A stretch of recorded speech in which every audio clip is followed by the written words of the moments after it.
It is exactly 4 p.m. East African time. Thank you from wherever you're joining us from across all the 47 counties and even beyond. Time to bring you up to speed on what has been taking shape in the world of news here on TV47 News Now. But first, the highlights.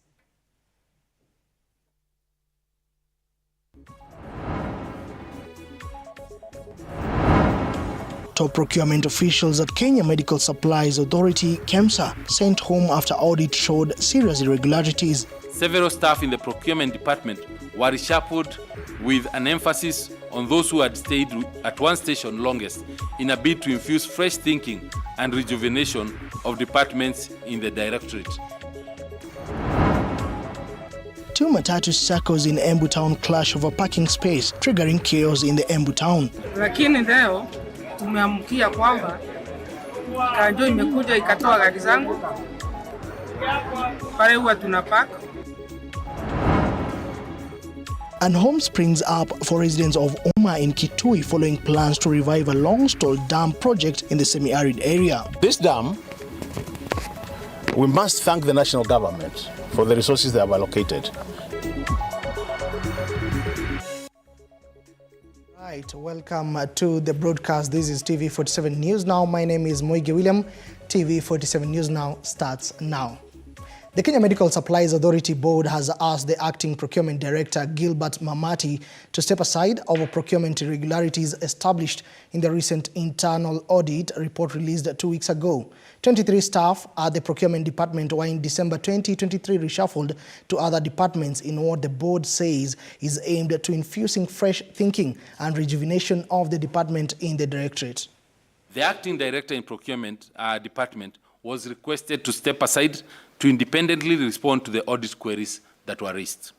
Secondly, several staff in the procurement department were reshuffled with an emphasis on those who had stayed at one station longest in a bid to infuse fresh thinking and rejuvenation of departments in the directorate.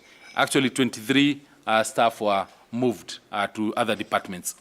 And thirdly, commencement of the process of formal recruitment of a substantive director of the Department of Procurement in the institution to enable continuity and long-term planning that arises from security of tenure. We did this, the tenders. There were tenders worth about 5.4 billion. And so it was tenders across all the products from KEMSA.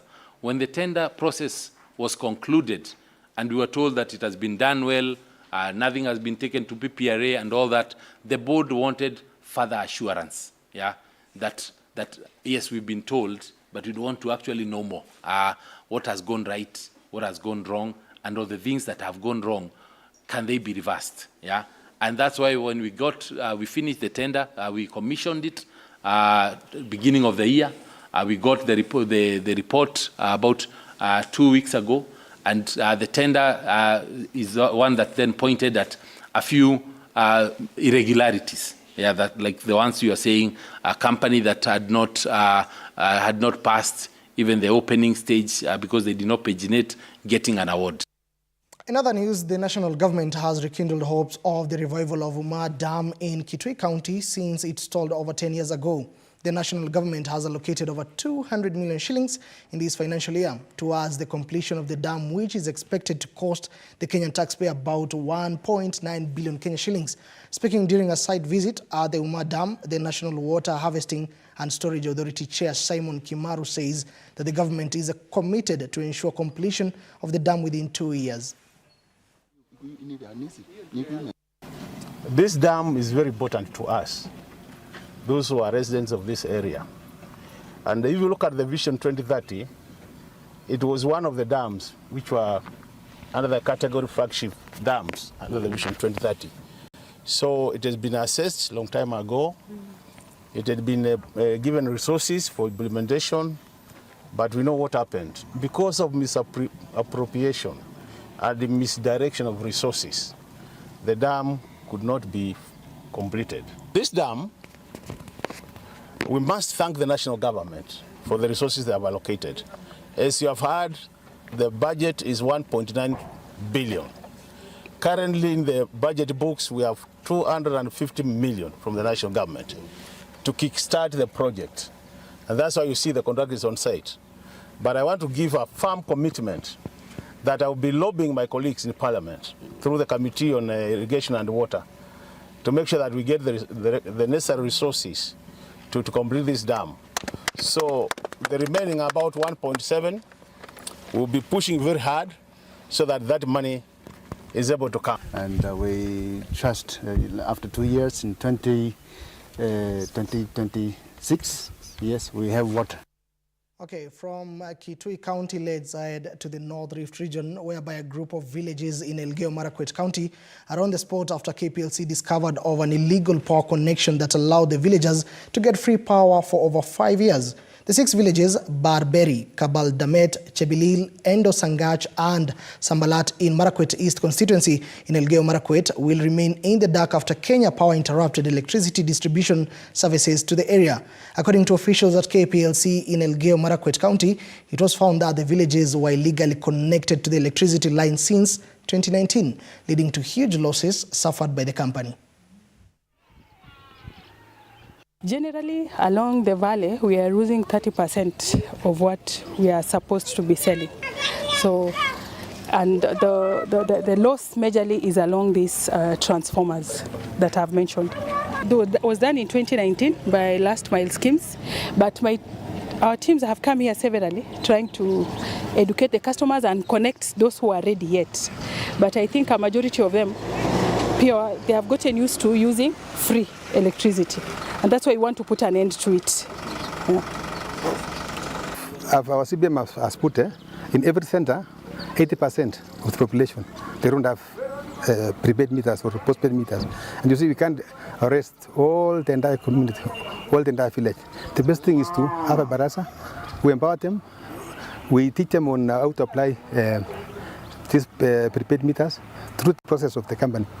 Kuna wakati tuliletewa stima na watu wa Kenya Power, tukiambiwa ni watu wa Kenya Power.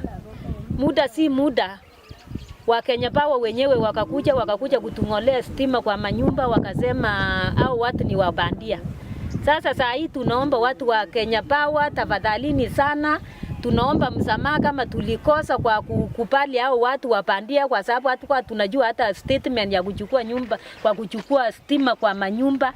Tukakujiwa tunao wa kampuni wamevaa uniform ya kampuni ya Kenya Power, wakakuja kutuwekea stima.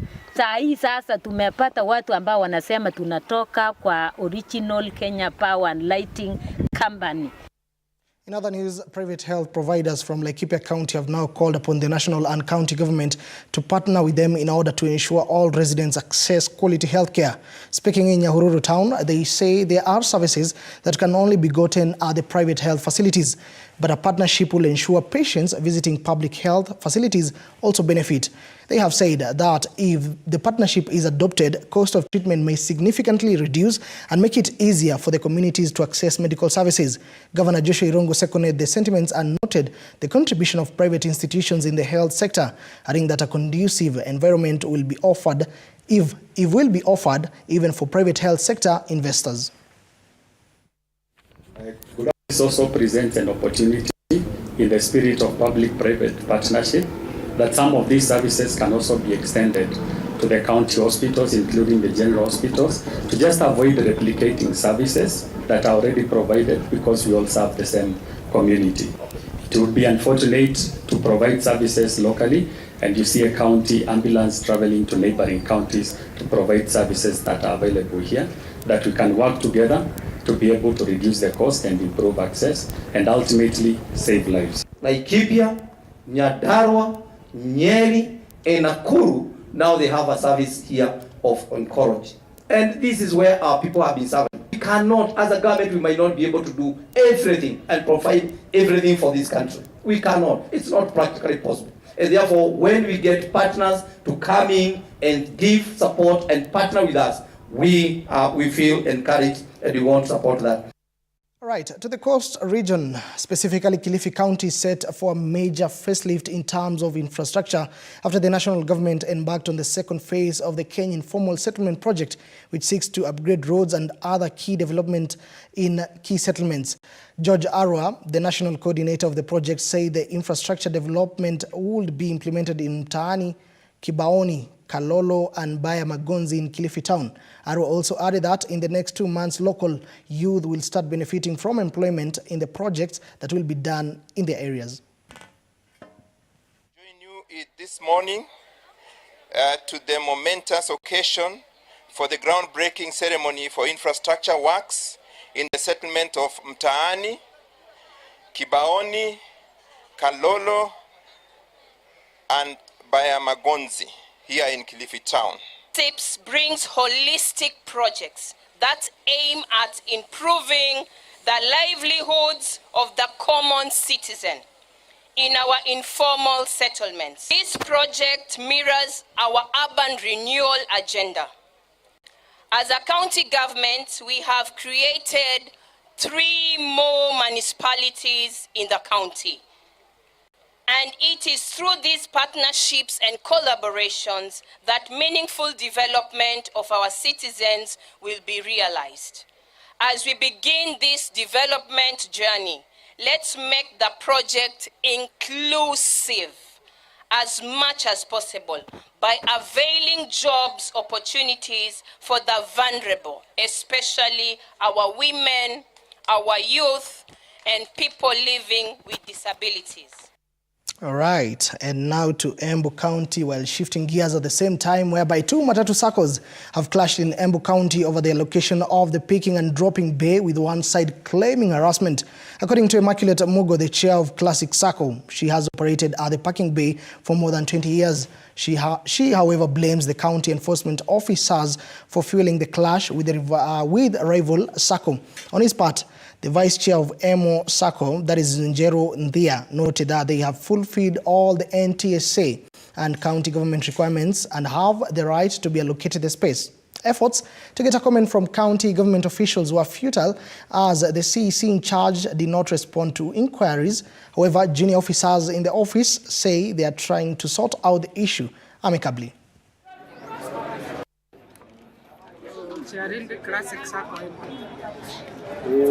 Nimekuwa nikioperate hii sako miaka 22 tangu nifungue miaka 22. Tunaishi, tunafanya biashara vizuri na majirani wangu ambao ni Neno na Keti. Lakini leo tumeamkia kwamba Kanjo imekuja ikatoa gari zangu. Pale huwa tunapark, ndio gari ile kwa shimo ikijaa iweze kuingia kwa picking bay. Na wakasema hapo wamepeana hiyo shimo. Pia Mimi Sako Paikia. Tuko hapa stage ya Nairobi third picking bay, ambao tulipewa simu na Kanjo ya kupepea. Leo asubuhi tuliapply kama miaka 8 imeisha, lakini leo tumeonyeshwa ofisi. Na ndipo unaona mbao ikiwa kwa gari ya Imo Sako. Tumetimiza ile sheria yote inatakikana kwa NTSA, kwa county council na kwa all the government bodies. All right, some developing news reaching our newsroom, whereby Azimio MPs have walked out from the National Assembly chambers in protest of the housing bill. Their bone of contention is that all amendments they have cannot be accommodated in Parliament, leaving only the court as the solution. Let's sample some of their sentiments. We say housing is not an issue of concern to Kenyans. Kenyans have serious things ranging from unemployment, high cost of living, to high cost of education that should be discussed on the floor of the Parliament. Housing is a private good that should be left to Kenyans to decide on their own by providing jobs and letting them build their own houses. The government's role is to create an enabling environment so that Kenyans can... They were told that projects that are going on in their constituencies will be stopped by the executive. Some of them told me they were called by executive members, senior executive members like PSS and ministers from the counties they come from. But if you are going to threaten them, intimidate them, they are people, are taxpayers. Taking development to members of parliament, areas represented by Azimio, is not a favor, it's a right. They are constituents, people also pay taxes just like the constituents members of Kenya Kwanza pay taxes. So today I was really shocked because I wanted to de-whip some of them. But some of them came crying on their knees and told me, my friend, I had a project going on in my constituency and I got a phone call the previous day and I was told, if you don't vote in this manner, we are going to stop that project in your constituency. I told him, stand up, don't worry, go and serve your people, but next time, don't listen to that because we are going to make it very clear to the Kenyans that it is your right to get development and it is your right to be served with your taxes. Let me explain our complaint and then Babu Wino will speak. Just as the whip has explained, our first complaint is rushing the bill. You realize that this is only the third bill, the third day since the bill was introduced. It was introduced last week on Thursday, which is the last day of sitting. Yesterday was Tuesday, and today is Wednesday. The idea of having a bill that is as important as it is, fast-tracked within 3 days, is a matter of national concern. And for those of you who will watch, you will see that all of us members here who were present yesterday during the second reading were denied the opportunity. I was the only one allowed by the Speaker to speak because I had made a special intervention, so that the voices of all of us who are here, the voices of their constituents, has not been heard. The second problem with the bill is that it's coming at a time that there was a court case that had declared the previous provisions within the Public Finance Act unconstitutional. There are two bases for that. One is the need to examine whether national government can involve itself in executing housing projects. And yet, under the Constitution, it is clearly one for the counties. National government is only allowed to give the policy. The second bit about that is the discrimination aspect of it, that those who are employed are made to pay an amount in a very clear formula. Yet those who are unemployed, there is no similarity in terms of clarity. Those two issues have not been addressed.